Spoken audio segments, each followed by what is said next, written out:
Welcome to today's news. Our top story today is a cat was, as usual, antagonizing a neighborhood dog, but this time the dog attacked.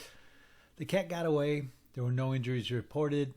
The cat was asked for comment and gave us the following response: meow. In other news, a hippopotamus was spotted crossing the United States with a coconut in its mouth. It's not known yet why the hippopotamus is carrying the coconut or why the hippopotamus has not yet eaten the coconut. The Federal Bureau of Silliness today voted to eliminate the Department of Puns and Plays on Words. They voted to keep on the Department of Practical Jokes, and when asked for comment, the department stated they have no idea whether this will cause war in Southeast Asia. A man walked into a store today wearing a shirt and tie. He was promptly kicked out. In international news today, a Chinese spider was found climbing a web on a tree in a remote area of Germany.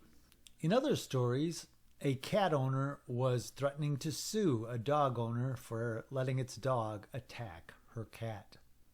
We have an update on the hippopotamus story. Evidently, the hippopotamus has eaten the coconut after all, and for whatever reason has turned around and is heading back towards the west coast. It was heading towards the east coast initially, and it has turned around and is heading back towards the west coast. In school news, a teacher was found to have used colored chalk on his chalkboard. The teacher was suspended indefinitely and faces a fine. The Department of Health and Human Services has recently come out with a report that proves a person can get a cold by standing out in the rain for too long. This breakthrough will probably cause no change whatsoever in the treatment of colds. In other news, the American Society Against Wearing Your Hair Long has threatened to sue all news reporters who have long hair. The recent breakout of the boredom virus has hit students as they were about to begin attending school again this year. This virus is known to cause students to doze off during classes and generally show no interest in what is being said by the teacher. The treatment apparently is suspension and allowing students to go home and play video games. Today, the color green has threatened to sue the color black. The color green accuses black of not being a color and in fact being the absence of color. A fight broke out in a park in North Carolina between a goose and a duck. There were no injuries and both parties went back to swimming in the pond. The Geographical Society has reported they will stop using math to figure out the distances between locations.